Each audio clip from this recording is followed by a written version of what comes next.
We are live. Welcome to the 7 o'clock talk. It's telling me to cancel. Well, I think in the description we have the questions listed out, and here is the pain in the butt. You turn on the camera, and then she becomes an attention hoe. So, four questions, and we have a little differing opinions on things, and we'll talk about why and what and how. So let's start with the first one. Should I go gluten free? What are your thoughts on that? Because you have a much different experience than I do. I like it. I little bit I can tolerate and I do better with it. Makes me feel better, but high quality grains. So, Sourdough's good. yeah.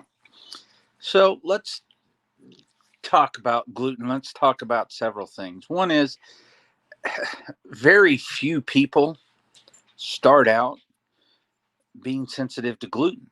I mean, everybody, when we're young, God, how many people eat, peanut butter and jelly sandwiches, and we're eating stuff all the time, and it doesn't really cause an issue. And that's because the mucosal lining in the stomach is really healthy. So you have lots of secretory IgA, you have lots of hydrochloric acid, you have lots of bacteria, and so it's not really a problem. But then as we get older, and it's not even necessarily an age thing, as much as, you know, I had an entamoeba infection. I had a couple other things from swimming in the water in Mexico, and those things start to build up and then tear you down. And we're now to the points where we've rehabbed our stomachs, and you can stand a little gluten, and it doesn't tear you down. Sourdough. You know, Pizza's like super glue in my stomach, but it's okay. and we take enzymes for it. So, one of the things I would say is if you've never done a gut repair and you look at your tongue and your tongue has a crack in it, so stick your tongue out. I just ate. Stick your tongue out. So, if you look at her tongue, you see that groove in there? That means that you're sensitive to gluten. That, or most likely, it's a physical finding. If you look at my tongue, it's a thing, that deep She's crack. sitting on the poof. Yeah, that deep crack in the. So if that's the case, then the thing that you don't want to do is you don't want to eat gluten without helping your body. So take enzymes, do avoid gluten, go gluten free, rebuild your stomach, use secretory IgA. There's a lot of different things that you can do to make yourself more tolerant to gluten. So generally, for the most part, though, yeah, the more whole foods you can eat without eating bread and stuff like that unnecessarily, I'd say go for it. We don't eat a lot of bread though. Well, we don't even eat bread weekly. Mm-mm. So that's just our experience. And it used to be I would get really, really sensitive to it, and my arm would itch and all kinds of things. So, and I've stopped a lot of that. Let's see. Ooh, the big one here. Let's talk about water. So, should or is tap water safe to drink? The first thing I'll tell you is go to the Environmental Working Group, the EWG. They have a tap water database, and it will tell you what's in your tap water.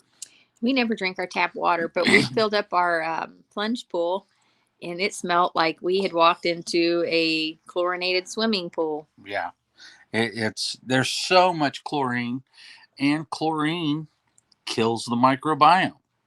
So no, at the clinic, my short answer is no. I wouldn't. I don't. Mm-mm. And the long answer is, if you research and you look and you know that the water is clean, then yeah, there are some places that have extremely clean water. But It's probably why Libby goes outside and drinks the mud puddle, because I just thought about it, because I give her the water out of the tap. Yeah, and she'll go outside and drink water before she'll drink tap water. And Columbus's tap water, I forget what was it. We covered that a week ago. There are 7 different. Arsenic, Yeah, chlorine. there's lots of stuff in the water. So, and it's enough that Jessica tested positive for PBA, PBB in her bloodstream. And so we now have RO water here. We have RO water at the clinic. And even for the coffee bar, we bought an Aqua True. And there is a link in the bottom for the Aqua True. I like it so much, we became an affiliate. And so I think you can get like $150 off if you go through the link in the description. But that has a charcoal filter, which takes out the chlorine, and then it has a 3-step process, and it takes out the PCAs, the PCBs, it takes out the organophosphates. I mean, as we spoke about it last week, if you drink RO water, you need to put salt back in it because there's absolutely nothing in water, and water is the universal solvent.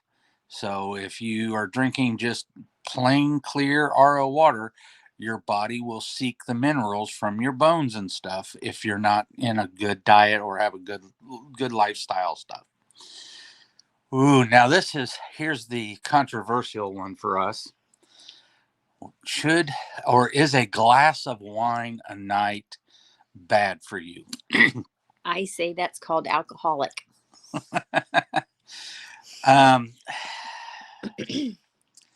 so here's the funny thing. If you read the Blue Zones, Well, so also a glass of wine here and what people actually drink for health is 2 different things. A glass of wine is probably at least 3 servings.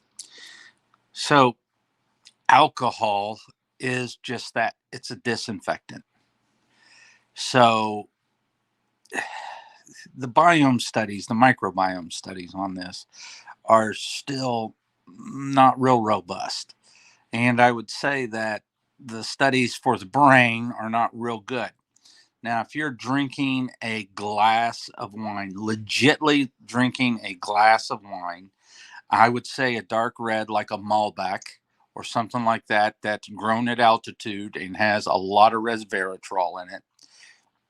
If you do one little glass a night and it doesn't disturb your sleep, I have a hard time saying that it's bad, other than you've now been told that it does damage the microbiome and it does affect the brain.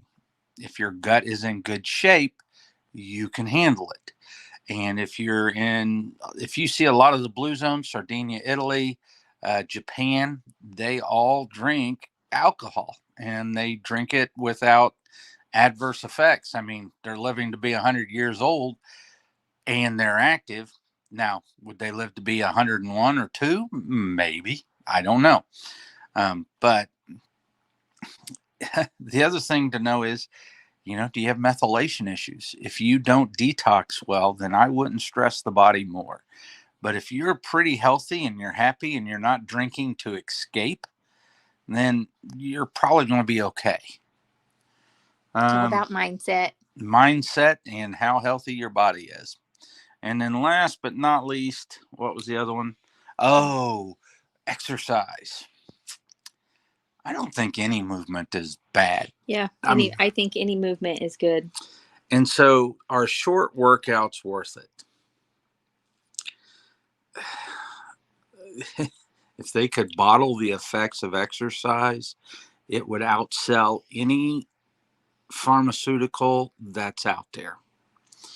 And so any movement is good movement. Now, I guess but you can overdo it. You can overdo it. Yes. Go ahead. I'm sorry, I cut you off. No, it's fine. So I guess my caveat with exercise and short exercise is this. What are you going for?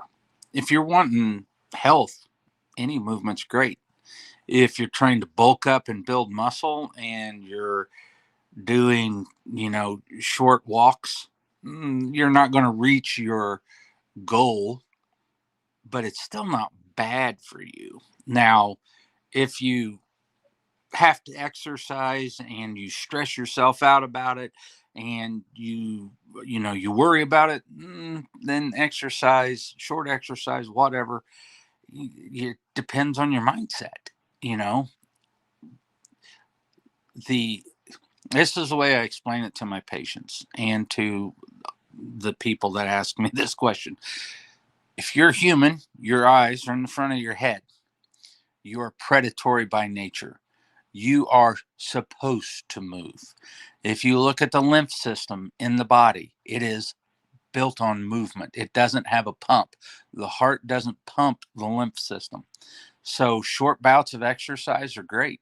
The thing I would tell you to do is don't make it a short bout of exercise and then go sit down for 8 hours. That's what's bad. My patients that sit at desks and do desk jobs all day, I tell them set a timer for 15, 20, or 30 minutes and get up, move around, do some squats, but don't just stay immobile. We are not supposed to be sedentary.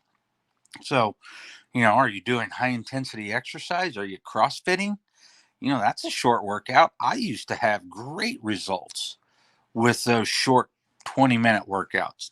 Tip of the hat to it's kind of funny. I've been with the same CrossFit gym for 15 years now, and it started out CrossFit Retaliation, and then it went to Death Proof, and whatever. I loved that, but I'm kind of built for endurance, and I like to lift heavy. Jessica, you don't get along with it. No, it doesn't like me. And so, kind of what's the way you're built? Are you built for those short spurts, or are you built for the long haul? And so I am of the mind that any exercise is good exercise, and you just want to go into it with a positive mental attitude. You want to look forward to it. You don't want to exercise and then the next day not be able to move. A little soreness is okay, but exercise is great. It's just the way the body is built. There's so many systems that depend on it. And then you have your calm time. She's sitting on her seat. She's sitting on a seat. So that's the 4 questions we get the most, and those are the answers to them. Well, right now. And so, with that being said, if you are interested in that AquaTrue, I have a Culligan system. I shouldn't say I'm sorry.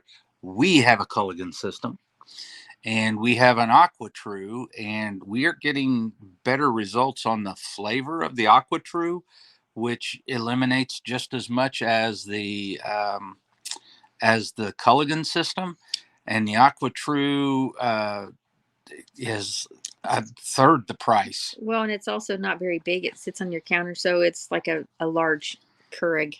Yeah, it's like a coffee maker. You just pour your water in it, and basically it cleans it and puts it back out. Yep, you got to it does have an active pump, so you got to have a plug-in. But what is it, $400 as compared to, I think the Culligan system that we have was like $2,200. So try it out. And if there's any way we can help you, or if you have any questions, feel free to write them in. We'll answer them. And until next week, you all be healthy and happy. Have a good day. Oh, happy Valentine's Day.